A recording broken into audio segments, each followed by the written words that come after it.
Hallelujah, praise the Lord. எல்லாரும் எப்படி இருக்கிறீங்க? நல்லா இருக்கீங்களா?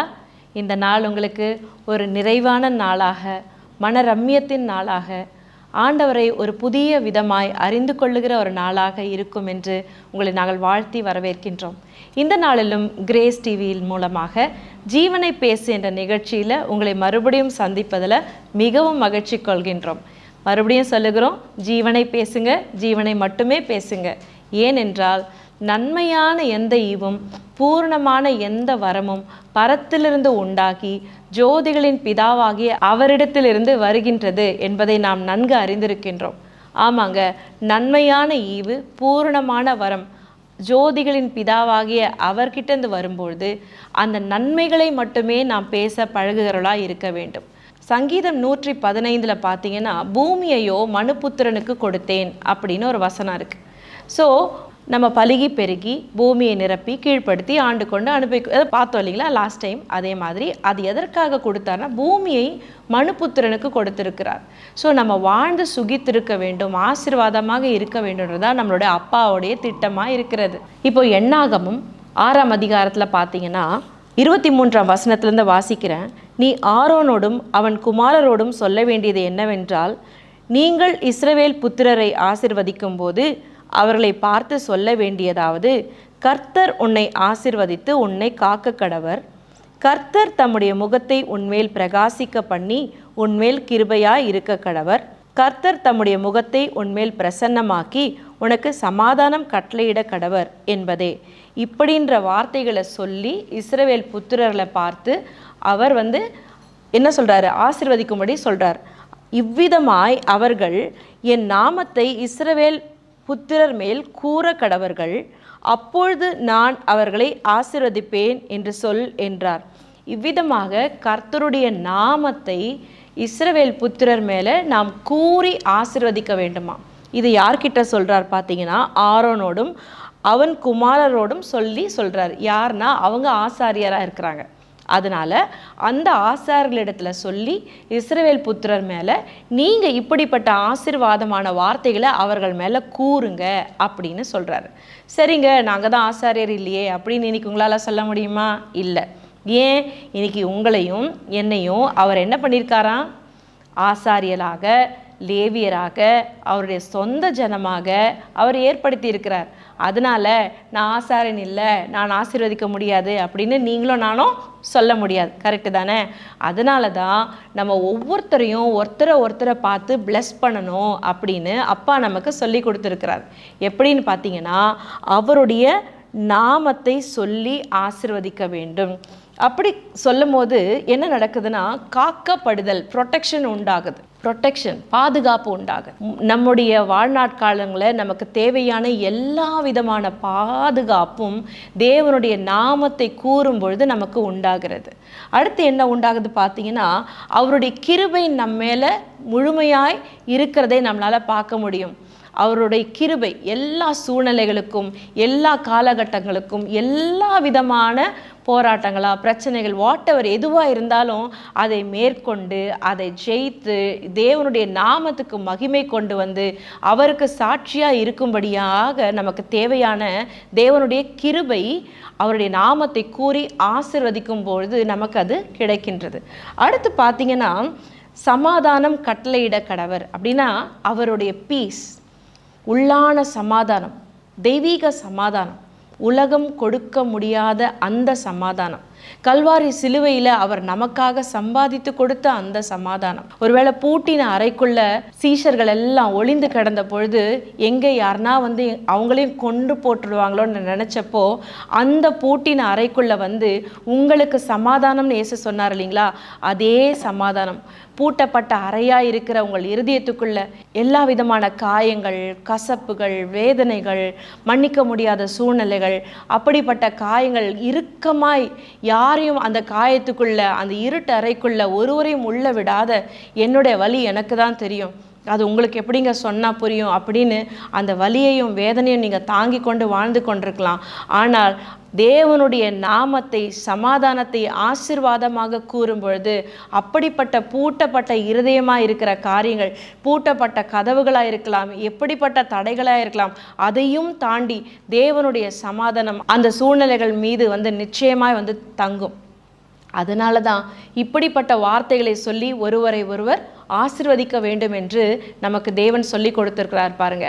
அடுத்ததாவதாக எண்ணாகமம் 24ஆம் அதிகாரத்தில் பீலேயாம் இஸ்ரவேல் ஜனங்களை சபிப்பதற்காக பாலாக் குறி சொல்லி நீங்கள் கண்டிப்பாக இந்த இஸ்ரவேல் ஜனங்களை சபிக்கணும் அப்படின்னு சொல்கிறார். ஆனால் பீலேயாம் என்ன சொல்கிறாரு, நான் தேவன் ஆசீர்வதித்ததை என்னால் சபிக்க முடியாது அப்படின்னு ஒரு தடவை, 2வது தடவை மற்றும் 3வது தடவை பாருங்க. 24ஆம் அதிகாரத்தில் 5வது வசனத்திலேருந்து வாசிக்கிற அந்த முழு அதிகாரத்தையுமே நீங்கள் படிச்சீங்கன்னா அந்த ஆசீர்வாதத்தோடைய அந்த இம்பார்ட்டன்ஸ், அந்த வெயிட்டேஜ் என்னன்னு உங்களுக்கு தெரியும். இஸ்ரவேலை ஆசீர்வதிப்பதே கர்த்தருக்கு பிரியம் என்று பீலேயாம் கண்டு அவர் தேவ ஆவி அவன் மேல் இருந்ததுனால சொல்லி உரைக்கிற வார்த்தை 5வது வசனம், யாக்கோபே உன் கூடாரங்களும் இஸ்ரவேலே உன் வாசஸ்தலங்களும் எவ்வளவு அழகானவைகள். அப்போது இந்த கூடாரங்களும் வாசஸ்தலங்களும் எவ்வளவு அழகானவைகள் என்று பீலேயாம் இஸ்ரவேல் ஜனங்களுடைய வீட்டை பார்த்து சொல்கிறார். எப்போ அவர் எகிப்திலிருந்து துரத்தி விடப்பட்ட பிறகு, வீடு வாசல்கள்லாம் இல்லாத பொழுது, ஒன்றுமே இல்லாத பொழுது அதை பார்த்து அவர் ப்ராஃபஸை பண்ணுறார். அப்படி பண்ணும்பொழுது தான் என்ன ஆகுதுன்னா அங்கே அவர்களுக்கு உண்டாகுது. அடுத்து பாருங்க, அவைகள் பரவி போகிற ஆறுகளைப் போலவும் நதியோரத்தில் உள்ள தோட்டங்களைப் போலவும் கர்த்தர் நாட்டின சந்தன மரங்களைப் போலவும் தண்ணீர் அருகே உள்ள கேது விருட்சங்களைப் போலவும் இருக்கிறது. அவருடைய நீர்ச்சால்களிலிருந்து தண்ணீர் பாயும், அவர்கள் வித்து திரளான தண்ணீர்களில் பரவும். அவருடைய ராஜா ஆகாகை பார்க்கிலும் உயருவான், அவர்கள் ராஜ்யம் மேன்மையடையும். தேவன் அவர்களை எகிப்திலிருந்து புறப்பட பண்ணினார். காண்டாமிருகத்துக்கு ஒத்த பெலன் அவர்களுக்கு உண்டு. அவர்கள் தங்கள் சத்துருக்களாகிய ஜாதிகளை பட்சித்து அவர்கள் எலும்புகளை நொறுக்கி அவர்களை தங்கள் அம்புகளாலே எய்வார்கள். சிங்கம் போலவும் துஷ்ட சிங்கம் போலவும் மடங்க படுத்து கொண்டிருக்கிறார்கள். அவர்களை எழுப்புகிறவன் யார்? உங்களை ஆசீர்வதிக்கிறவன் ஆசீர்வதிக்கப்படக்கடவன், உங்களை சபிக்கிறவன் சபிக்கப்படக்கடவன் என்றார். இப்படியாக நீங்கள் யார் ஆசீர்வதிக்கிறீங்களோ அவங்க ஆசீர்வாதமாக இருப்பாங்க, உங்களை யார் சபிக்கிறாங்களோ அவங்க சபிக்கப்பட்டிருப்பாங்க என்ற இந்த வார்த்தையை தேவன் நமக்கு கூறியிருக்கிறார்.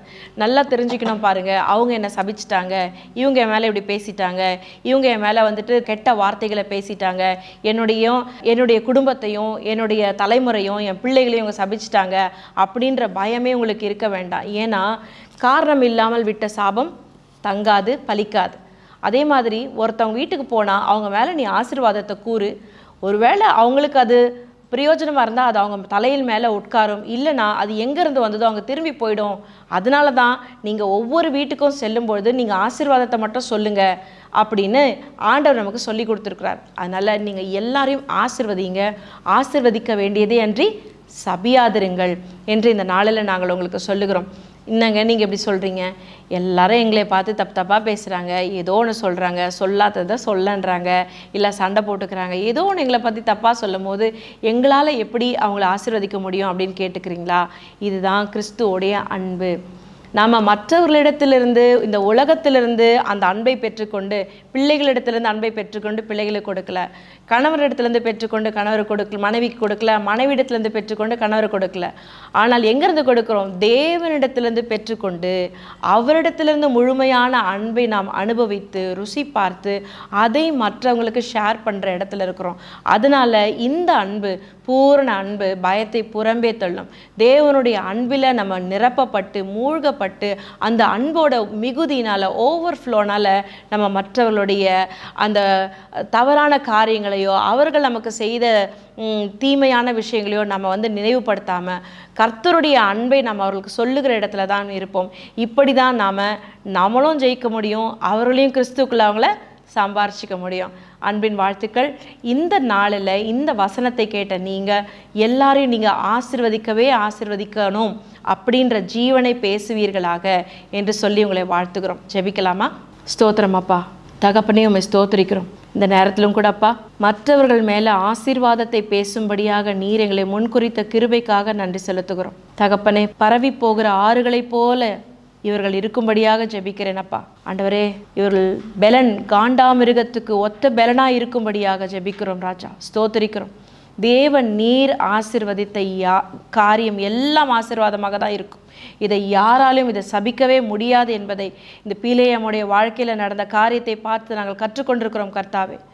அப்பா, அப்படிப்பட்ட நன்மையான காரியங்கள், நன்மையான ஈவுகள், பூரணமான வரங்கள் பரத்திலிருந்து உண்டாகி, உம்மிடத்திலிருந்து உண்டாகி, ஜோதிகளின் பிதாவாகிய உம்மிடத்திலிருந்து உண்டாகி இவர்களுக்கு வருவதாக என்று நான் ஜெபிக்கிறேன். எல்லா பகுதியிலும் நன்மையான காரியங்கள், ஈவுகளும் கிருபைகளும் இவர்கள் வாழ்க்கையில் இந்த நாளில் பெருகுவதாக என்று ஜெபிக்கிறோம், வாழ்த்துகிறோம். இயேசுவின் மூலம் பிதாவே, ஆமேன்.